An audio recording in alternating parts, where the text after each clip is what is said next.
Hey Gators and sports fans, get all your Gator talk, news, analysis, and opinions on the Pod Up with Matthews in the Morning podcast.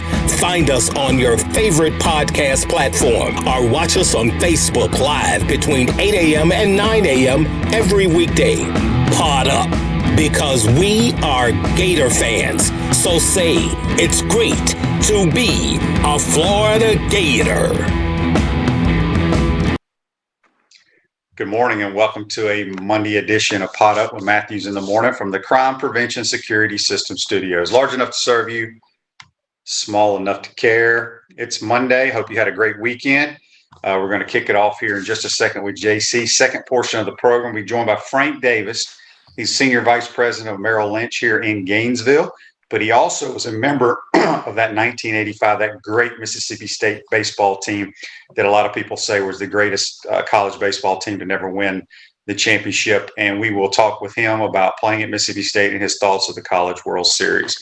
But first, let's go to the Titan MR Hotline. Got a lot to talk about. Good morning, Corn Dog. How are you? Hey, wow, great. Yeah, doing well. A good weekend, an exhausting weekend. I need a weekend to recover from my weekend.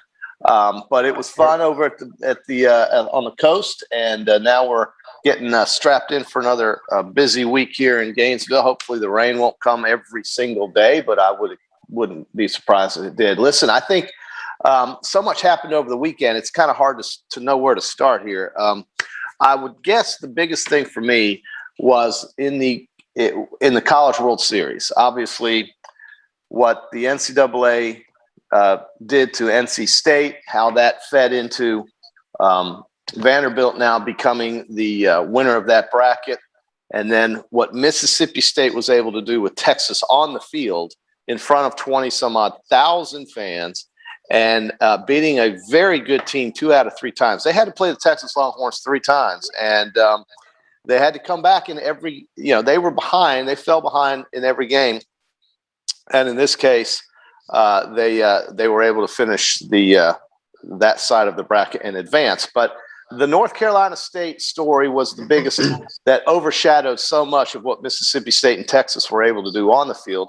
And I mean, everybody's got an opinion of what their reaction to what happened. I just think it's somewhat unforgivable to take that experience away from those kids, because 4 players, I guess, tested positive who were vaccinated, and yet here they are allowing 20-some-odd thousand fans into a stadium, selling those people tickets and asking them to come sit next to each other and watch baseball, a socially distant sport where basically you're out there in the field playing. Yes, you're in a dugout. Yes, you're in a locker room. NC State's players posed no threat to anybody, is my opinion, and they should have allowed that team to play.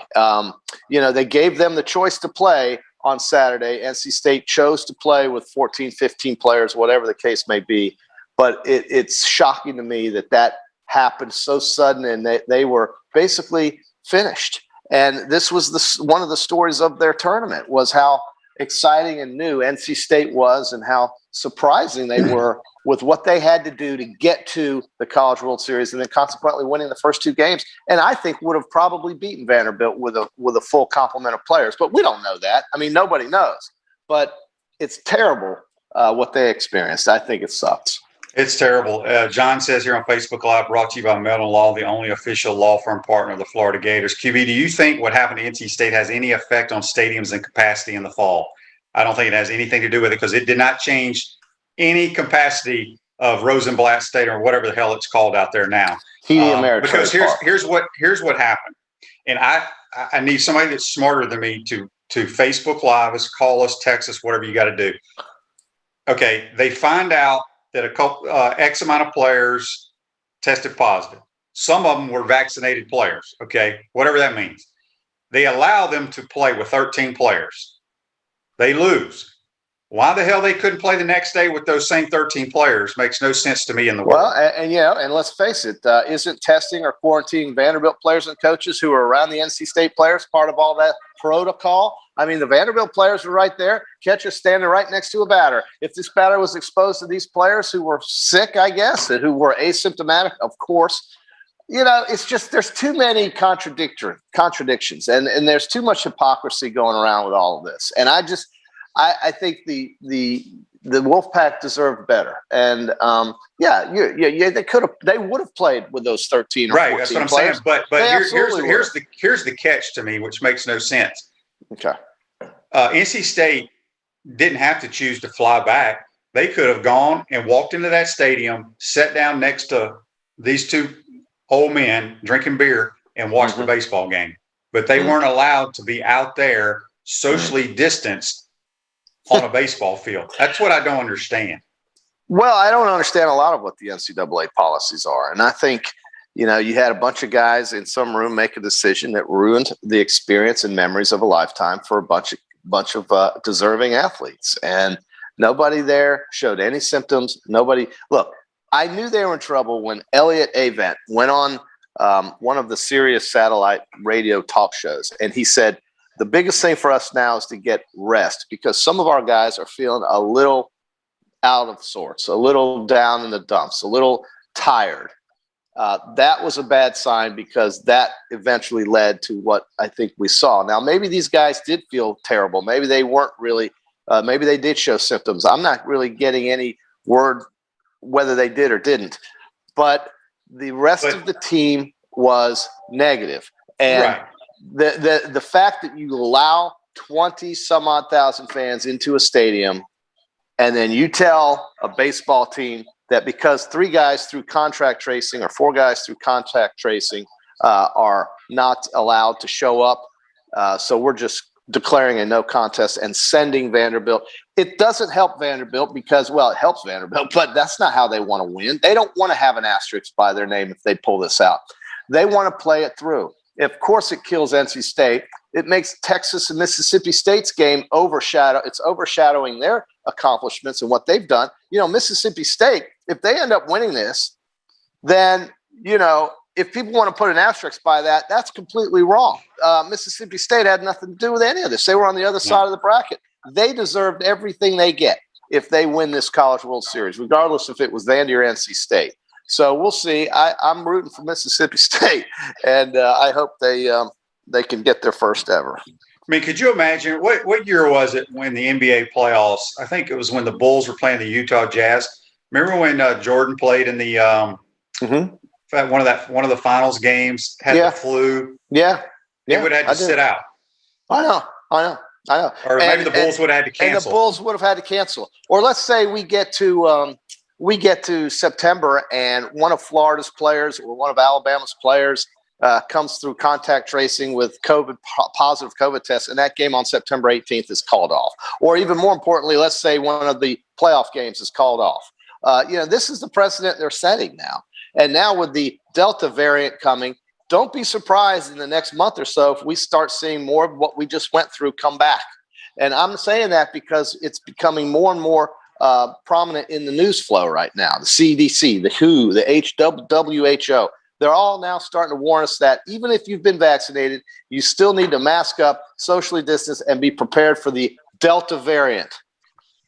Well, I ain't smart enough to figure all that out. I just don't understand how you're smart enough to read how you can allow 13 kids to play, but you can't let them play one more game, and then tell them that they can't play the next day. I mean, so there's no consistency in any of the policy, and all they did was destroy the memory and the accomplishments of student athletes who played baseball for North Carolina State. It's tragic for them. It really is. I mean, maybe that's overstating it, but it's very sad. It's very disappointing, and it's just Rick says on Facebook Live, these NCAA folks did it again. Last time it was letting Ohio State football in championship after playing only a few games. Yeah. Well, the Big Ten showed the utter lack of leadership and total futility in running a proper, running their conference properly through last season. It was the worst leadership I've ever seen. I don't know how that guy Kevin keeps his job as the Big Ten president, but I think it's some folks just have done it well, have handled this better than others. I think that's all I can say about it. You canceled the season at 2 a.m. You sent survive in advance tweets. And then you didn't quarantine the Vandy players and coaches. You provided zero public information. All of this sounds about right for the NCAA. Not until Kendall Rogers wrote a piece for Division I baseball or whatever it's called last night late did we get the full story of what went through or what these guys went through over the Friday, Saturday time frame. And I think it's brutal. And not to mention when NC State had to fly back, their stadium back in Durham was packed. Packed. Yeah, it was packed. It was totally packed. There's just so John much. Says the SEC network said that Mississippi State has never won a national championship in any sport. That is correct. Yeah. I'm telling you right now. Came close. If you like college sports, just the personality of the Mississippi State baseball program. It's cool. It is. Yeah. It's unbelievable. And their new coach, Lamonis, has done a tremendous job in his 3 years. They've been to the World Series all 3 straight trips. And they just have so much personality. And they won the other night, JC. I don't know if you saw it. They put in a guy off the bench. They got a walk. So they put Tanner in Leggett, pinch runner. Then Tanner Leggett, who hardly even plays, gets the game-winning hit because he had been replaced for a defensive deal earlier. So it's great, man. And those two kids that were part of that last play that won the game for them, you could just see the complete joy and utter exhilaration. And Tanner Leggett's funny. They say, "Well, what do you think about Landon Sims?" And Tanner looked at the camera guy, goes, "Well, I think it's really great that he plays for us because that dude is awesome." I mean, they're normal kids talking, having normal conversation during an interview after a tremendous win. This is new to everybody up there for the most part. All these players, many of whom have played before, but some a kid like the two we just talked about, Skinner and Leggett, big time, first time, exciting, contributions to the win. And getting all this attention. And I just, again, my gut hurts for these NC State players. It really hurts. But there is no asterisk on this championship unless Vandy wins. Because I still don't think there's an asterisk because you they didn't can't have to beat NC State why people huh? They didn't have to beat NC State twice. Right, but they only had one more game. But JC, Vanderbilt's like one of the top 5 teams in America. NC State wasn't even ranked. So there is no asterisk, in my opinion. Well, they just didn't have to do the same thing that Mississippi State had to do. Well, here's what the NCAA should have done. They should have advanced Mississippi State, who had not lost a game, and made Texas play Vanderbilt to play Mississippi State is what they should have done. Texas did beat Mississippi State on Friday. So I'm saying these idiots at the NCAA knew that there was when they had that 3-1 game. Mississippi State played at night. That Vanderbilt already knew that there was a COVID issue at NC State, so they should have said, "Okay, we're not going to let these idiots play the next game, so we should cancel the tournament." It's a 3-team tournament now. Mississippi State is undefeated; they should advance. And were they undefeated at that time? Yeah, that was on. Well, anyway, regardless. No, it's true. They were because they played Texas at. Did they play Texas afterwards? Yes, they did. They played that Texas night game. So, and they lost that game. So you're right. They were undefeated going into that game. Texas had one loss. They should have advanced Mississippi State and made Texas and Vandy play however many times one game to play them. Sure. My God, out of the box thinking for the NCAA. What a concept. And certainly I think it just flows down to some of these conferences, especially the Big Ten. These folks don't think on their feet. They just don't, unless they want to cancel something. Then they're very eager to take care of that. No problem. But refresh your vehicle and your brand with the vehicle wrap from Wrap Spot. June's your lucky month at Wrap Spot. Mention promo code Shane and receive 13% off your vehicle wrap. Speaking with JC here. They talk about science. Okay, well, let's talk about science for this disease with young people. What is the science? Where is the danger? Who's going to die? How about nobody? And it just infuriates me. You could have left those 4 kids that tested positive home and brought 22 kids to the ballpark and let them play. But no, science, my ass, science. It's just these people have this thing about deciding these making these decisions that can devastate memories and experiences and accomplishments, and it makes me sick. And I'm hoping like hell the NCAA goes broke. I really am, but it's not going to happen. NCAA though, they're having some issues. We got a text on the Titan MR text line here. Says, good morning, guys. My wife and I spent the weekend at Treasure Island. The Bay Area is crazy about the Lightning. Thanks, Daryl. So speaking of the Lightning, JC, Lightning. Game one's tonight. Are you nervous? No, I think they match up and own Montreal. They haven't played them all year, but every time they've played them with Carey Price. Now, let's give Montreal some credit. Shea Weber, this rookie who's been unbelievable. Their forwards dominated Vegas' forwards. Nobody saw that coming. Nobody. This team was a very low-seeded team before this tournament, and they have gone through it. They fell 3-1. They fell behind to Toronto 3-1 and came back and won. Toronto was having a great season. They then beat Winnipeg, swept them. And then they go and beat Vegas in 6. It was impressive what they did. But they're playing Tampa, who has historically in the last 3-4 years, with Carey Price as the goalie for Montreal, Tampa has owned this team. We'll see if they can continue that. But Tampa has the advantage. They're going to play in a full arena. They're going to have home ice, and Montreal's going to play in front of 3,000 fans, while 29,000 are outside the building. Because once again, here we go with people thinking they know science. So you explain that to me, how 50,000 people can be outside downtown Montreal, but we got 3,500 in that building. Sure. So good for Tampa. I don't care about Montreal. I hope they sweep them, but I love Tampa's chances. Now, the Islanders, on the other hand, that to me was a team that could have also won the Stanley Cup. But here's what the Islanders failed to do. They did not score. They scored 3 goals in the last 3 games against Tampa Bay. They scored all 3 of those goals in those last 3 games in one period. It was in game 6. Their offense got shut down by Tampa's defense and by that goalie. I think you'll see the same thing against Montreal. I like Tampa to win this in 5 or 6 games. Yeah. In the NBA playoffs, if you missed it last night, the Bucks take a 2-1 lead over JC's Hawks. He has ordered a Bucks hat. It just hadn't shown up yet. Hey, man, look, I got no problem with Milwaukee, but I had to pick one of them, right? So I went with Atlanta. It's not over. I don't count the Hawks out now. Didn't they fall behind in the 76ers series? Weren't they down 2-1 in that? I don't know. Who cares?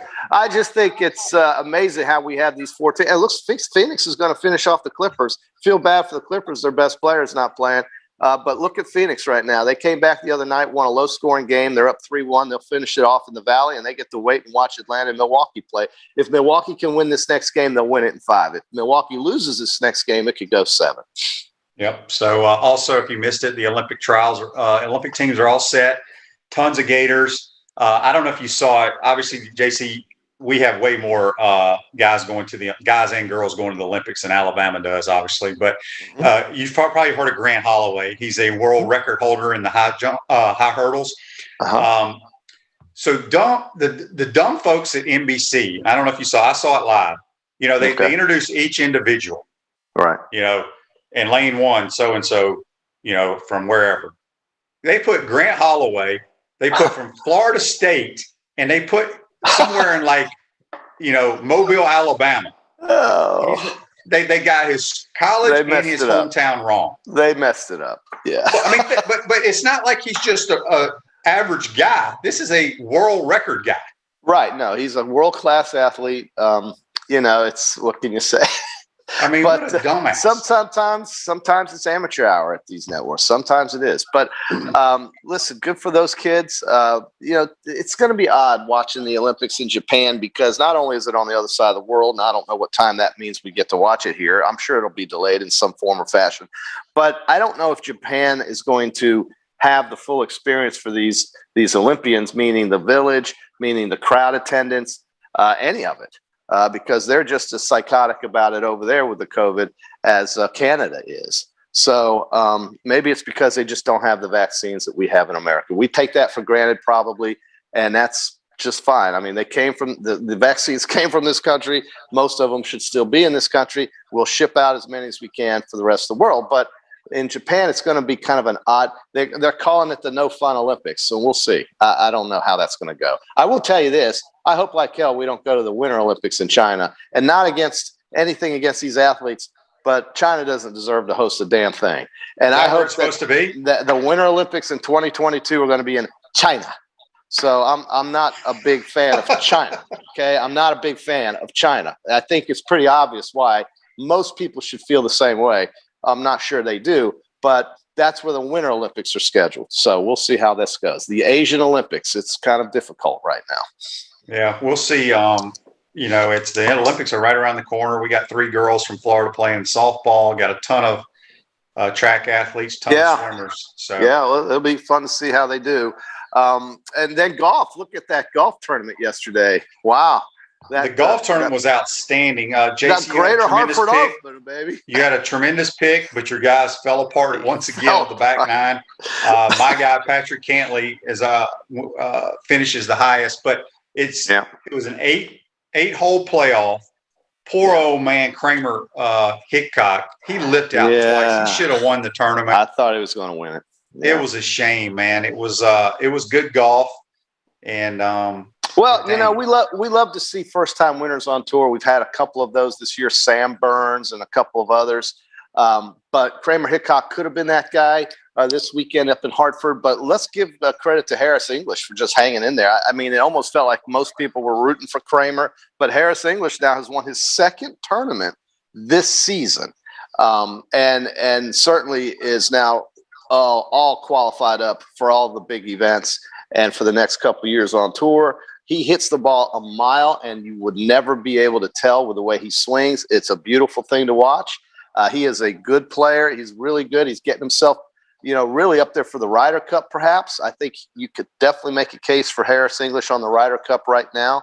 And, at one point we had Bubba Watson, who plays this course very well, but just completely fell apart, kind of like DeChambeau in the U.S. Open. He went 6 over in the last 6 holes, or 5 holes, I should say, with a double bogey. So that's uncharacteristic of him. He's usually the kind of guy that finishes strong, but he fell apart. So, good for this guy, English, and I think he's playing his way on the Ryder Cup team.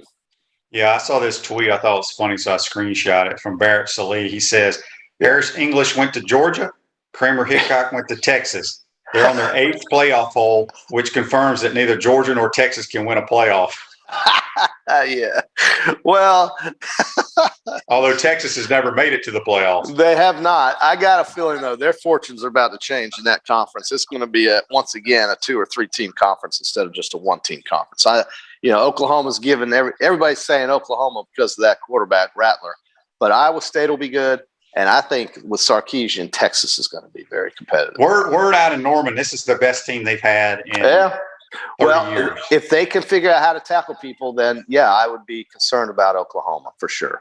But, again, we're going to see in the course of 2 years a playoff that is vastly different than what we've been watching.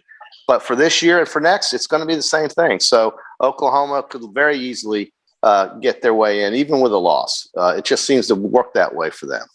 It does. This day in sports brought to you by our good friends at Comfort Temp. Comfort is our business. Peace of mind's our promise. Comfort Temp is now hiring team members with all levels of experience, great culture and benefits, and opportunity for growth. $1,000 signing bonus for qualified positions. Give them a call. That's Comfort Temp at 352-376-2366. All right, JC, check this out. This day in sports in 1975. All right. Lee Trevino was playing with Jerry Hurd, Bobby Nichols, Jim Ahern, and Tony Jacklin in the Western Open. So I guess they played five. I guess they played fivesomes back then. I wonder who had the wheels. But those jokers were struck by lightning. It was such a different I guess time. In 1975, the PGA Tour didn't have those little lightning detectors. Yeah, or maybe lightning just wasn't that dangerous back then, which is ridiculous. How, some of these guys, they survive these lightning strikes. We have a friend named Bill who goes to the Mississippi Masters who got struck twice, and he still is alive to tell about it.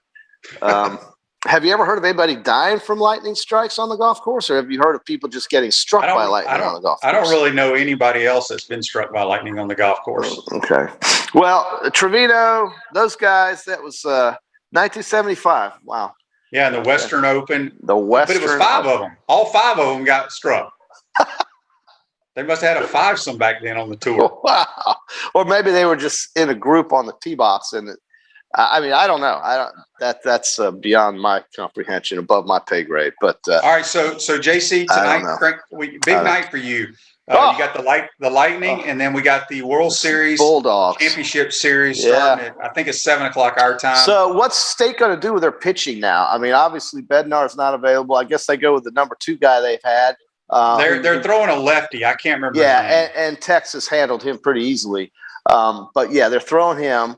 Leiter is going to pitch for Vandy. I'm not sure if Rocker's going to be available till maybe Wednesday at the earliest if he pitches, if he gets to pitch. I don't think he'll be available tonight or tomorrow, but maybe. I don't know. These kids are young. They can throw at any time, I suppose. But Jack Leiter is going to be tough for Mississippi State. It's a tough matchup. You know, this is where it hurts the Texas-Mississippi State winner because Leiter didn't have to pitch on Saturday. And again, Vandy doesn't want to win like this. I know they don't. They don't want to have that. Trust me. They ain't going to give a damn if they win, JC, because 20 years from now, you ain't going to know. They're going to have their ring. Right, yeah. No, I know that. Listen, there's nothing they could do about it, right? It's not their fault. It just isn't. But they didn't have to beat NC State twice. That is a fact. And so their path is a little different than Mississippi State's. Yeah, I thought we'd have a lot more Facebook Live comments today about the whole NC State. I think folks are just afraid situation. to say anything about the science. I think folks are afraid to say anything about COVID. There was a writer, and his name escapes me, but he said, out of fear for being able to say what I want, I am going to defer my column on this issue with NC State because he wanted to keep his job because he didn't want the NCAA to stop his credentials because he was going to be critical. He was going to be critical of what happened, and it's a laugh. I'll get his name. It really bothers me that this guy felt scared to write what he wanted to write in a piece because he was scared that the NCAA was eventually going to pull his credentials in future baseball events. That bothers me right there. I thought journalists were supposed to tell you, or a columnist or opinionated editorials were supposed to tell you what they think. And now people are scared to write or say what they think because of the science or because of whatever it is. So that's troublesome. That's very troublesome in this country anyway. No, I agree. And JC, also speaking of golf, we got a new pretty good American golfer on the women's tour. How about Nelly Korda winning that PGA? Yeah. She also won the tournament that was down here in Ocala not long ago. It was about a month and a half ago, 2 months ago. She won that tournament down there at Golden Ocala. And I think she's won 3 times. And winning this PGA for her, she is the American face of golf right now. She is. She's better than her sister Jessica. She's the best American golfer we have on tour right now, and she's the only hope we have to beat the Asian golfers who dominate that tour. Did she play college golf, or did she come right out of high school? I think she's one of those that just came right up through the system because she's very young. She's the younger sister of Jessica Korda, and she is extremely talented. I mean, very good short game. Straight off the tee. She's a really good player, and she's the best, I think, American player we've had on tour for quite some time, maybe since Christy Kerr. Yeah. I agree. She's played real well. You know, I mean, everybody says Annika. Well, Annika's Swedish. She lives in America, but she was a Swedish player. And Christy Kerr was probably the first American golfer, I think, that made a big splash on that tour. They wanted Paula Kramer to be, but she only won 1 U.S. Open, and she really hasn't done anything. And so maybe Nelly Korda. Yeah, because I mean, you know, back in the day when we were young, JC, the American women, they handled that tour. They handled it, but now the Asian women have taken over that tour. It's you know, it's just the way it is. But I got to think Nelly Korda is one of those that now I think could say, listen, I'm as good as any of these Asian players, and she's consistent. She has been doing it and doing it and doing it, and I think she's won 3 times this year. I want to say she's won 3 times. I know she's won twice, including yesterday and the one down here at Golden Ocala that they played in Ocala about 2 months ago. So that is encouraging if you follow women's golf to see an American player at least be a factor in these tournaments. I can't recognize some of these Asian players. There's maybe 1 or 2 that I recognize, but there seems to be new ones that hit the scene consistently. And I just want to see more American players. Yeah. All right, JC, good stuff. Good luck to you tonight. Good luck to me. I'm playing for the Bulldogs tonight. Yep. Are you going to wear your Lightning sweater tonight? Oh, yes. The sweater's going on. The sweater. I'll have my Lightning sweater and my MS baseball cap. Frank will know what that's all about. But, have fun with Frank. He'll tell you some good stories about that 85 team. They honored that 85 team up in Starkville 2 years ago. I was at that game and saw Frank and some of those players, including Rafael Palmeiro, Will Clark. Thigpen was there. And that is a team that they love up there that kind of got the shaft because of Mother Nature, and he'll tell you what that means. But it was on it was a 30 and 30 special when they featured Will Clark and Rafael Palmeiro. Yeah, that was a tremendous team, no question about it. All right, JC, we'll talk to you on Wednesday. Okay, see you then.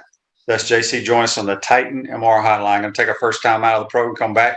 We'll be joined by Frank Davis talking Mississippi State baseball, that 1985 team and the current team out in Omaha. You're watching and listening to Pot Up with Matthews in the Morning from the Crime Prevention Security System Studios. We want to take this moment to thank all our sponsors who keep the show going and pay the bills. Our gridiron sponsors are Crime Prevention Security Systems, large enough to serve you, small enough to care. Titan MRI, Gainesville's only locally owned and operated MRI facility. Meldon Law, won't back down. Peachland Dental, Gator Nation's first choice for dentistry in Port Charlotte. Comfort Temp, comfort is our business, peace of mind is our promise. QC Kinetics, non-surgical regeneration, live pain-free. South State Bank, Celebration Point Town Center, Chris Doring Mortgage. Some of our touchdown sponsors are Big Mills Cheesesteaks, MB Listing, Cornerstone Financial, McDonald's of Gainesville, My IT Masters, Gainesville Neon and Signs, 84 Lumber, Tropical Smoothie Cafe, Chick-fil-A on Archer Road, Avra and Smith, Dowling Signs, Chomp Carter Apparel, Ruse Ogra Agent, State Farm Insurance, Silver Cube Billiards and Sports Bar.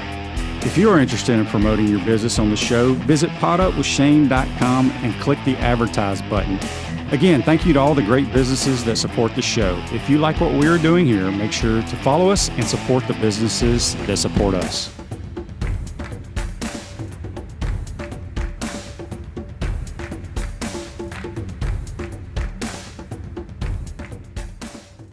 We're looking for all type of restaurant people, managers, servers, bartenders, hosts, cooks, dishwashers, bussers. If you think you're good in the restaurant business, then give us a call. Spurrier's Gridiron Grill job fair is open now. All you have to do is go to spurriersdraft.com and fill out an application. We're looking for the good team members, and we're looking for people with a wonderful attitude that can make Spurrier's Gridiron Grill the best we can possibly be. To apply, go to spurriersdraft.com.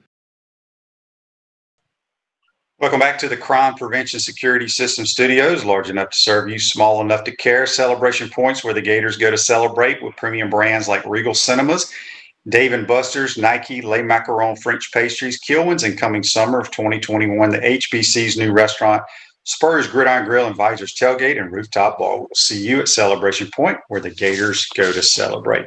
We're now going to go to the Titan MR hotline. We're joined by a former starting shortstop for the Mississippi State Bulldogs back in 1985, and now Senior Vice President Merrill Lynch in Gainesville, Mr. Frank Davis. Good morning, Frank. How are you, my man? Good morning. Doing fine. Thank you. Yeah, Frank, let's. I wanted to bring you on because I grew up in Mississippi, so I knew all about Mississippi State baseball, and you were on that 1985 team that a lot of people say is the greatest college baseball team to never win a national championship.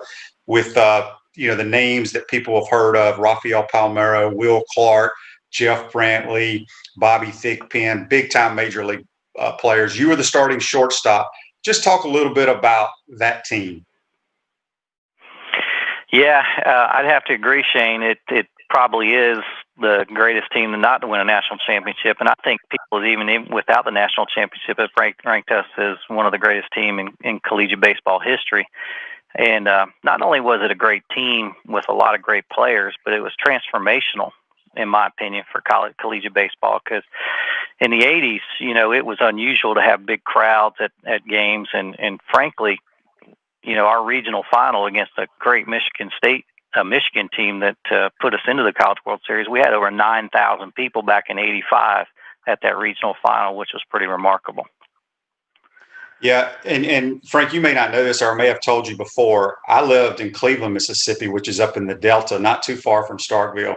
And in 1985, you probably didn't know this, but I think it was on a Saturday morning around 10 o'clock, and y'all played a game that evening.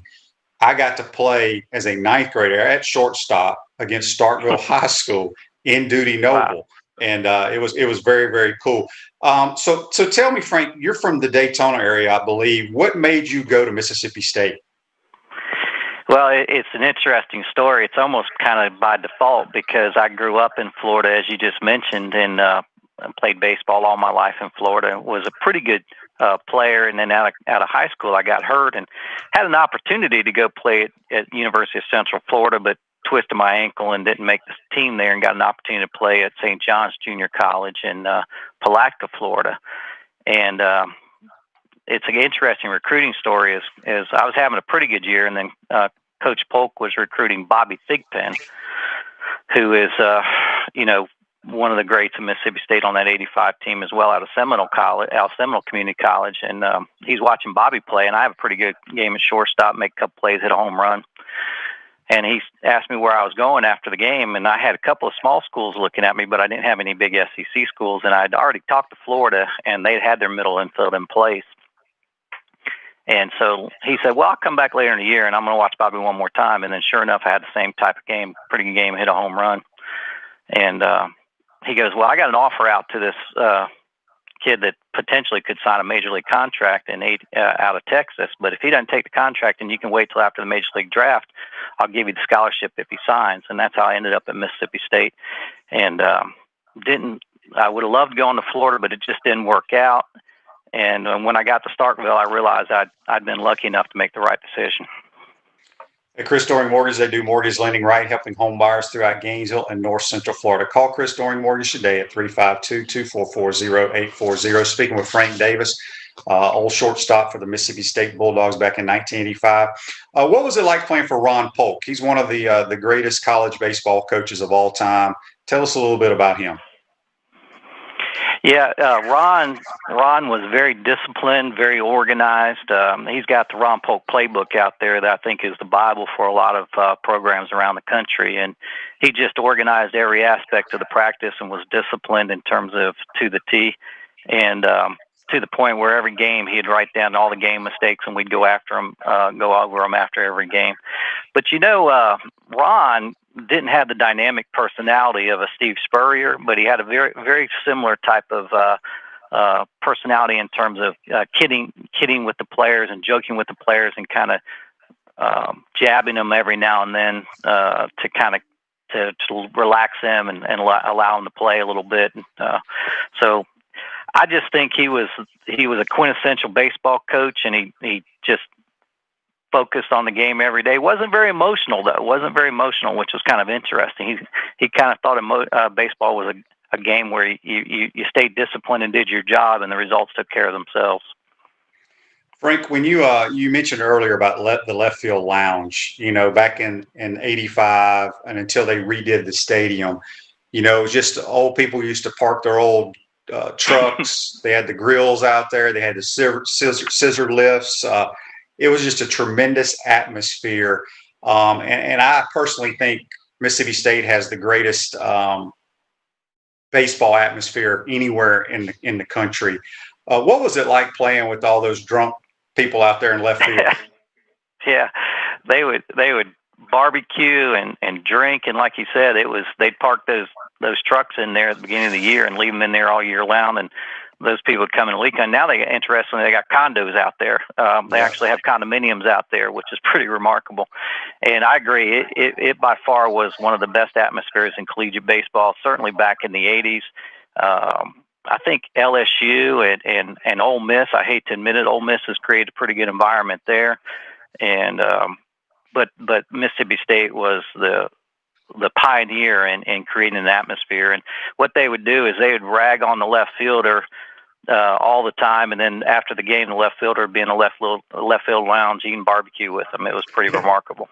Yeah. All right. So let's talk about that '85 team. Obviously, you were the starting shortstop. You had a good double play combination with your second baseman. Everybody knows the names Rafael Palmeiro, Will Clark, Bobby Thigpen, and Jeff Brantley because they all played in the big leagues for a long time. Just talk a little bit about. Let's start with Will Clark. A lot of people I heard when he was in the major leagues, he kind of rubbed people the wrong way. What kind of teammate was he? I thought he was a great teammate. He could rub you the wrong way, but it was a different leadership style where he was out there kind of in your face, motivating you to get the job done. And if you weren't doing the right thing, he would let you know about it. And he was a vocal leader. Contrasting that with Palmeiro, who was a lead by example kind of guy. Raphael was frankly very shy.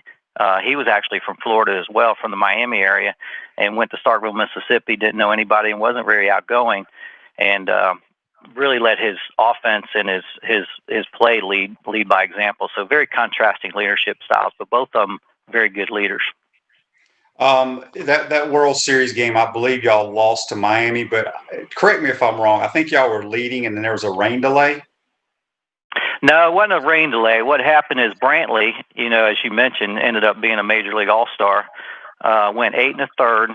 And before that, though, just ironically, is we were down 3-0. And Bobby Thigpen, about the 7th inning, hit a grand slam to put us up 4-3.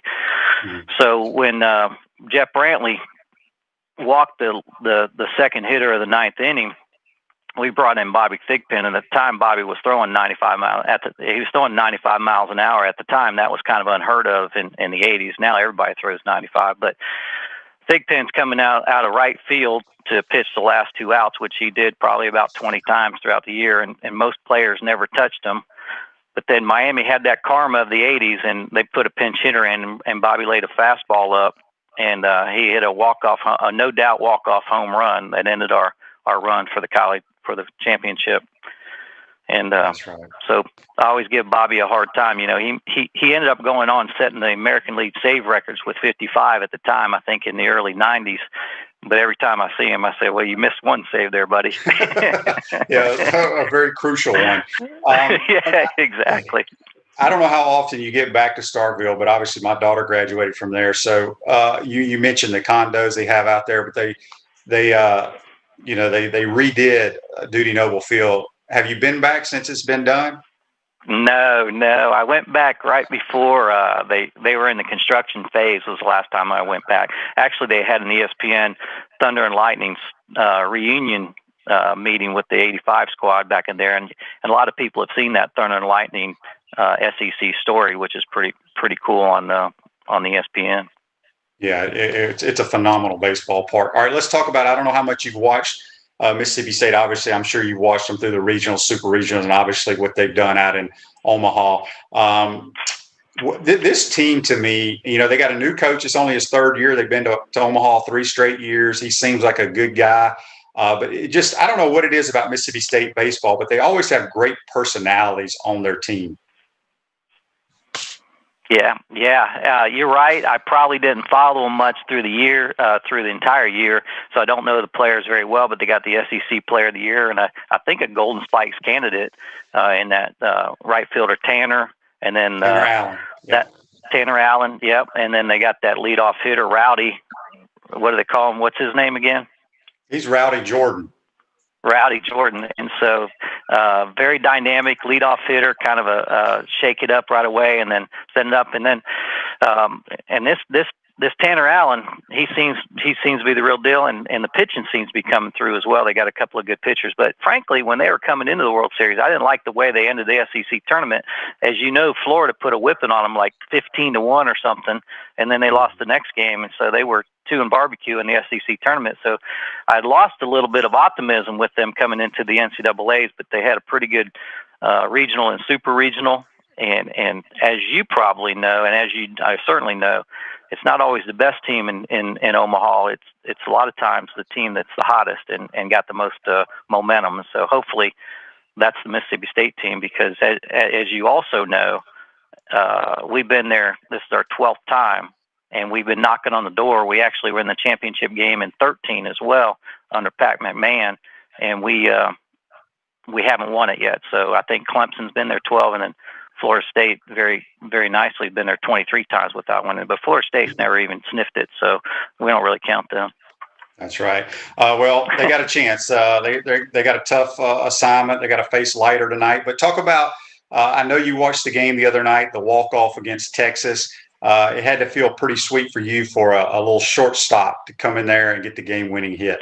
Yeah, exactly. And I like that because it takes the pressure off of those premier players when a small guy comes in there and gets the job done, because what happens is if you have to rely on your premier players like Tanner Allen every time and Rowdy Jordan, the pressure starts mounting on those guys and it becomes harder and harder to perform. So when you get the guy in the bottom of the lineup that comes through, and that pitcher was just pitching lights out, he frankly gotten out of the situation that I thought may have cost us the ball game a couple of innings earlier. We had bases loaded and no outs, and it ended up not scoring any runs. And that, I thought, man, that's just fate. That's going to seal the deal for us. But in the bottom of the ninth, with a lot of pressure on the line, he steps up there, hits a single, scores that run, and puts us into it. And because of the disappointment in the seventh inning, I think it made the celebration even more intense, because we weren't expecting to win at that point in time, because we were in such a ball. I wasn't expecting them to pull it out at the time because it was such a ball game. Frankly, coincidentally, I had the second baseman that played on the 85 squad with me. He was passing through town, and we sat and watched the whole ball game together. So it was a pretty fun experience in that respect as well. That is awesome. That's awesome. Frank, I just want to get your thoughts on, everybody has their own opinions of COVID or what have you. I mean, do you think the NCAA handled the NC State situation the right way? I mean, could you imagine if that would have happened to Mississippi State back in 1985, having to just cancel?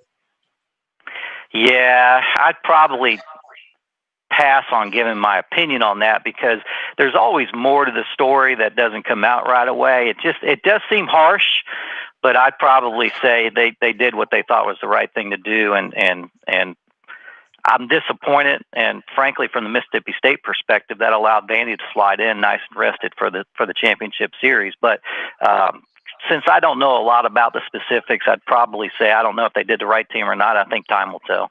Yeah, that's true. I don't quite understand if they allowed NC State to play with 13 players, why they couldn't play the next game with 13 players. But as you said, there could be more to the story. Last couple of things for you, Frank. Did you think about catching a plane out to Omaha for the next couple of days? I thought about it, but I'm gonna not change the karma and go out there. I'm gonna kind of sit in the same seat that I watched it on Saturday night and see if I can give them good karma from Gainesville, Florida. Yeah, I mean, I think a lot of people are pulling for Mississippi State due to, they're the only team in the SEC, the true SEC before the expansion, that have never won a national title in any sport. So we're pulling for the Dogs, and hopefully they can pull it out. Frank, before we let you go, obviously you played baseball at Mississippi State. I told people before you came on that you're senior vice president at Merrill Lynch. How long you been there, and what else you got going on? Yeah, I'm celebrating in 2022 will be my 25th year with Merrill Lynch, and I pinch myself every day. I'm a grinder, and Merrill Lynch, I think, is, in my opinion, the Yankees of financial services. And I figured out a way to get into the organization and grow and have success. So I'm just delighted every day that I have the opportunity to help clients become more financially successful and utilize the resources of Merrill Lynch. That's good stuff. Now, I got to ask you this, because all former baseball players had to do the old slow pitch softball at one time. Did you ever get in one of those leagues when you were done playing? Yeah. I was back in the early '90s on with I was pleased to be on his team, but it was Roger Maris's, and they had some team, and they were a bunch of players, and they needed a shortstop, so I played a little bit. But as you know, in softball, the long ball is the key, and so I could play some defense, but I couldn't hit the long ball. So my softball career was shortened, but I enjoyed it at the time. That's good stuff. Well, Frank, I retired from competitive softball to co-ed league softball, and that was fun for a while too. Yeah, no doubt. We appreciate you taking the time to join the program, talk a little Mississippi State baseball. Fingers crossed for the Dogs the next couple of nights. It should be a lot of fun, and we appreciate you joining the program. My pleasure. Thanks. That's Frank Davis, former shortstop for the 1985 Mississippi State Bulldog baseball team. We're going to take our final time out of the program. Come back, we'll wrap up this Monday edition. You're watching and listening to Pot Up with Matthews in the Morning from the Crime Prevention Security System Studios. We want to take this moment to thank all our sponsors who keep the show going and pay the bills. Our gridiron sponsors are Crime Prevention Security Systems, large enough to serve you, small enough to care. Titan MRI, Gainesville's only locally owned and operated MRI facility. Meldon Law, won't back down. Peachland Dental, Gator Nation's first choice for dentistry in Port Charlotte. Comfort Temp, comfort is our business, peace of mind is our promise. QC Kinetics, non-surgical regeneration, live pain-free. South State Bank, Celebration Point Town Center, Chris Doring Mortgage. Some of our touchdown sponsors are Campus USA Credit Union, Adams Rib Company, Doreen Weeby Realtor Caldwell Banker, MM Parish, Gator Dominoes, Celebrate Primary Care, Gator Bait Media, Wrap Spot, Okido America, Gators Dockside, Style Cuts, Ironwood Golf Course, Meadowbrook Golf Course, Silverback Concrete Company. If you are interested in promoting your business on the show, visit potupwithshane.com and click the Advertise button. Again, thank you to all the great businesses that support the show. If you like what we are doing here, make sure to follow us and support the businesses that support us.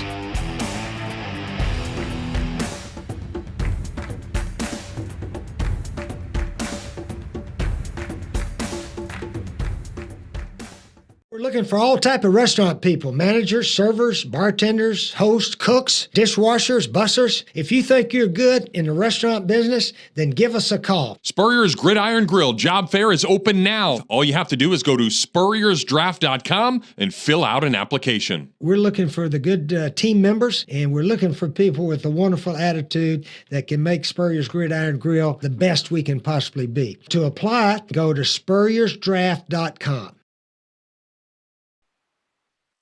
Welcome back to the Crime Prevention Security System Studios. Center State Bank is now South State Bank, but we still put business first. We understand that small businesses need a community business partner that they can rely on. South State still has 4 convenient Alachua County locations. South State Bank, banking forward, member FDIC. I want to thank JC and Frank Davis for joining us on the Titan MRI hotline. Also, folks, if you got joint pain in your knees, shoulders, hip, or back that won't go away, you need to check out QC Kinetics for long-lasting relief. No surgery, drugs, or downtime. Schedule your free consultation at QC Kinetics, 352-400-4550. Call the good folks at QC Kinetics, 352-400-4550. Got a couple of Facebook Lives brought to you by Melvin Law here. Asa asked, are the Gator football tickets only electronic this year? I don't know the answer to that, Asa. Maybe some of our other loyal listeners know, but I am not aware. I'm not sure. It could be. But maybe somebody can let us know.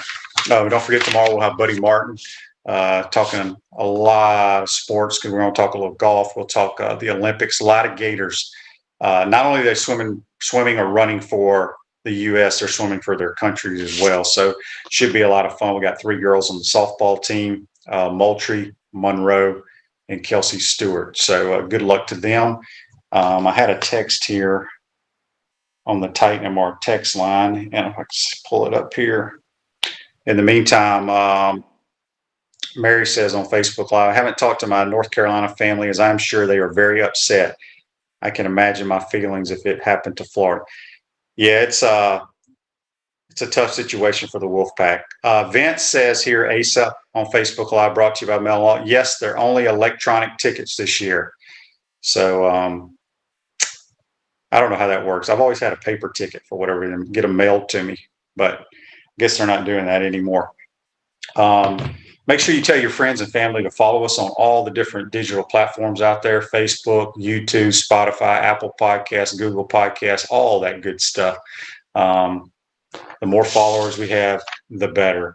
Also, JC and I on Wednesday, we'll do our Peach Stain Dentistry golf picks pretty soon. We're not far away from college football, folks. It's right around the corner. It's less than a month for SEC Media Days, and it'll be here before we know it. So should be a lot of fun. Today's show's a wrap, brought to you by Wrap Spot. Be safe, have a great day, and we'll see you tomorrow. Take care.